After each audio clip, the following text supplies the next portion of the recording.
Bienvenue sur Africa 24 dans cette nouvelle édition du QG News. Voici les titres. Face à la recrudescence des attaques terroristes dans les pays voisins, le Togo est fortement préoccupé par cette insécurité sous-régionale. Par rapport à la sécurité de son territoire, l'État togolais s'attaque à la problématique des armes. 22 septembre 1960, 22 septembre 2019, il y a 59 ans, le Mali accédait à la souveraineté nationale. Un anniversaire célébré dimanche est marqué par le discours du président de la République axé sur les défis prioritaires avec en première ligne la lutte contre le terrorisme. Wendy Rose, ou l'une des étoiles montantes de la scène musicale, Wendy Rose, profession DJ, elle exerce en République démocratique du Congo, rencontre en fin d'édition. Au Togo, pays qui partage l'une de ses frontières avec le Burkina Faso, la question de la menace terroriste se pose. Ce samedi, au moins 2000 armes à feu, comprenant même des armes de guerre saisies ces derniers mois, ont été détruites par les autorités. C'était en périphérie de la capitale Lomé. Marcel Farba-Maroun. Fusils de chasse, pistolets, armes de guerre, ce sont quelques 2300 armes à feu ainsi que 10 000 munitions saisies ces derniers mois par les forces de sécurité qui ont été détruites par les autorités togolaises samedi 21 septembre 2019 au champ de tir d'Agoé-Nivé dans la banlieue nord de Lomé. Une opération qui entre dans le cadre de la Journée internationale de la paix.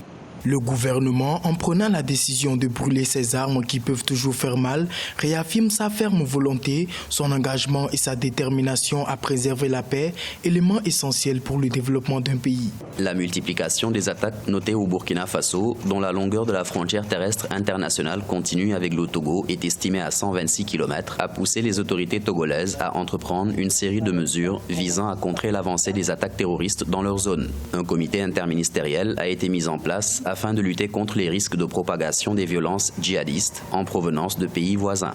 Il s'est agi de mettre en place un code commun aux États du concert de l'entente, un code qui permettra, à partir du moment où la conférence des chefs d'État va se réunir pour l'adoption du document final, la mise en place d'une réponse unique et intégrée au phénomène terroriste. Parce qu'aucun pays tout seul ne peut lutter contre ce phénomène, étant donné qu'il s'agit d'un phénomène qui se répand dans des espaces multi-États. En août 2019, les députés togolais ont voté une loi qui permet au gouvernement de renforcer l'arsenal sécuritaire. D'après le président Faure Gnassingbé, des cellules terroristes ont été démantelées ces derniers mois dans le pays. Des services de renseignement européens ont d'ailleurs confirmé l'arrestation d'éléments terroristes dans le nord du Togo. En Guinée-Bissau, 12 pirogues ont été arraisonnées par les gardes-côtes des embarcations en provenance essentiellement du Sénégal, immobilisées pour défaut de licence et usage de monofilaments, des filets de pêche interdits. En janvier 2019, le Sénégal et la Guinée-Bissau sont parvenus à un accord autorisant les pêcheurs sénégalais à travailler dans les eaux territoriales bissau-guinéennes à condition de se conformer aux règles en vigueur. Une centaine de pêcheurs étaient à bord de ces embarcations. Le Mali a célébré ce dimanche 22 septembre son 59e anniversaire de l'indépendance, l'occasion pour le chef de l'État Ibrahim Boubacar Keïta de s'adresser à ses concitoyens, président qui se dit ouvert aux discussions au sujet des dispositions de l'accord de paix. Reportage entre correspondants Mokhtar Bari. Le 22 septembre 1960, le Mali a accédé à la souveraineté internationale sous la présidence de Modibo Keïta. En cette date anniversaire des 59 ans d'indépendance du Mali, c'est la place d'armes du 20 janvier 1961 qui a servi de cadre à une cérémonie de prise d'armes. Le président de la République, Ibrahim Boubacar Keïta, rend hommage aux femmes, forces armées maliennes qui sont engagées dans la lutte contre le terrorisme. Je dis encore une fois ma confiance totale en l'armée malienne. Elle sait combien j'ai souci d'elle. Elle le sait. Pas de mots.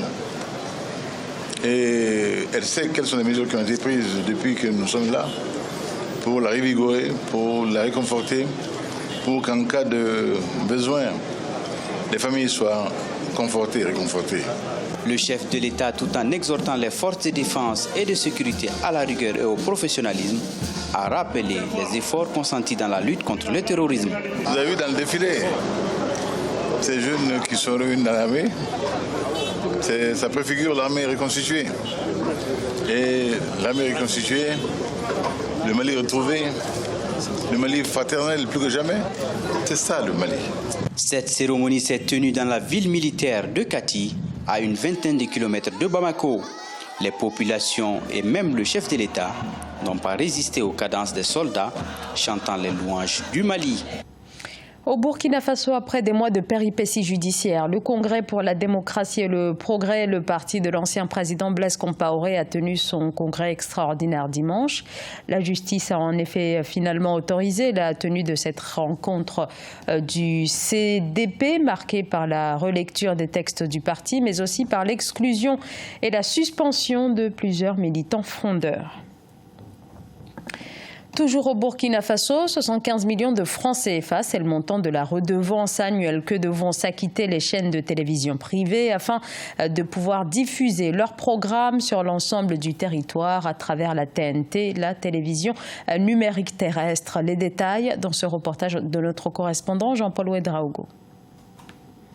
Le gouvernement burkinabé a pris la mesure de fixer à 75 millions de francs CFA le montant de la redevance pour les chaînes de télévision privées qui souhaitent diffuser leurs programmes sur le bouquet TNT national.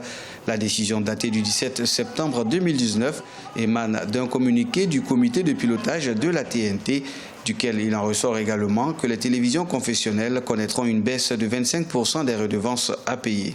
Ce n'est pas une question d'exclusion, c'est une question de regarder la réalité en face. Il n'y a pas de privé, il n'y a pas de public dans la TNT. Ils sont traités sur un même pied par la SBT. Nous avons discuté avec les acteurs et nous sommes tombés d'accord sur 75 millions de francs CFA. Les éditeurs de presse privés devront s'acquitter du montant à partir de janvier 2020. Une nouvelle dynamique qui s'avère un goulot d'étranglement pour ces derniers, dont certains ont déjà du mal à s'en sortir. On nous dira qu'il y a la subvention pour cela, mais généralement la subvention représente combien de pourcents dans nos différents chiffres d'affaires? Tout au plus 2 à 3% dans nos différents chiffres d'affaires.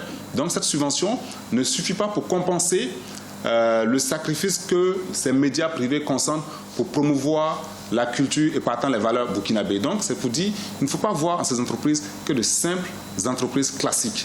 En rappel, le pays a basculé dans la TNT depuis bientôt 3 ans. Le déploiement est effectif à 98% sur le territoire national, à en croire la société burkinabé de télédiffusion, et l'extinction définitive des signaux analogiques est prévue pour le 1er novembre 2019. 7 morts et 57 blessés dans l'effondrement d'une salle de classe au Kenya. L'établissement se trouve dans la capitale Nairobi. 800 élèves y sont inscrits. Le drame s'est produit peu après 7 heures ce lundi, au moment où les écoliers entraient dans la pièce. Un accident attribué à la mauvaise qualité de la construction. DJ Wendy Rose, une carrière fulgurante pour cette jeune femme, actuellement l'une des DJ les plus célèbres de la République démocratique du Congo. À seulement 21 ans, elle a su s'imposer dans ce monde dominé par les hommes et aujourd'hui elle se produit dans les plus grandes boîtes de nuit de la capitale, Aïssatou Diamanka Besland. Démolir les normes sociales, c'est ce qu'a fait Wendy Rose Kibachou, DJ des temps modernes. Wendy, âgée de 21 ans, est la DJ la plus recherchée de Kinshasa, la capitale de la République démocratique du Congo, lieu de la rumba congolaise par excellence. Si les hommes ont longtemps dominé le monde des platines et de l'animation musicale, Wendy a désormais brisé les codes. Les films américains ont joué leur partition dans sa formation. Elle veut définitivement inspirer d'autres jeunes femmes à rejoindre les platines. L'expérience aide, en fait, inspire les autres femmes à prendre le risque, à se lancer dans des métiers qui ne sont pas fréquentés par les femmes pour pouvoir représenter, pour que la gente féminine soit représentée dans tous les métiers, dans tous les domaines. Parce que c'est important qu'on soit représenté partout, parce que n'attendez pas à ce que dans des postes décisionnels, dans des métiers de postes décisionnels, que des hommes s'inquiètent pour notre cas, parce que il y a personne qui sait ce dont on a besoin comme nous-mêmes, les femmes. C'est précisément à travers le visionnage de vidéos musicales sur la plateforme YouTube qu'elle a appris le métier, devenu une passion. Aujourd'hui, elle se produit dans les boîtes de nuit de la capitale congolaise. C'était surprenant au début de voir DJ Wendy, une femme DJ. Mais dès qu'elle a commencé à jouer, dès qu'elle a commencé à faire bouger les gens, elle-même, elle a de l'énergie sur le podium. Franchement, c'est super bien. Wendy a déjà joué au grand festival musical Musikin de cette année 2019. Son souhait, faire de Kinshasa la capitale internationale de la danse musicale qui attirerait les DJ du monde entier, à l'instar des DJ espagnols d'Ibiza. Du sport avec le championnat national de cyclisme au Bénin remporté cette année dans leurs domaines respectifs par Chantal Vido-Nyolongu et Emmanuel Sagbo. C'était samedi à Cotonou. Lefty Ounou, notre correspondant, a suivi la compétition. Le sprinter Emmanuel Sagbo a remporté le championnat national de cyclisme édition 2019 à Cotonou.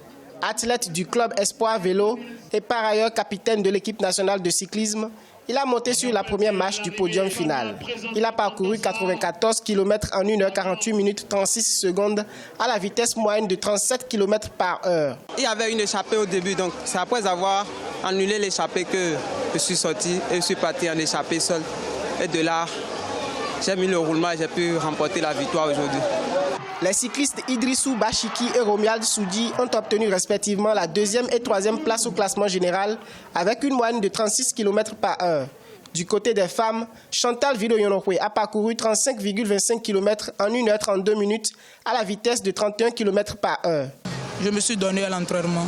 Si on dit à un campement là, je pédalais avec les hommes. Nous avons aussi autour du Burkina qui vient dans le mois de novembre maintenant. Donc je suis sûr que je vais participer. Idrissou Bachiki, champion en titre de l'édition 2018, a été le meilleur sprinter sur le Tour de la Côte d'Ivoire. Il a été 5e à la 5e étape de cette compétition. La Fédération de cyclisme entend s'investir davantage afin de révéler le cycliste béninois à travers les compétitions sous-régionales. Samedi 21 septembre 2019, le championnat national de cyclisme a mobilisé à Cotonou une quarantaine de cyclistes, messieurs et dames, issus des clubs de cyclisme du pays. Les athlètes se sont exprimés à travers un critérium de 94 km chez les hommes et 35,25 km côté femmes. Ce journal a été réalisé par l'ensemble de la rédaction. Merci de votre fidélité. Dans un instant, une nouvelle édition de l'actualité sur Africa 24.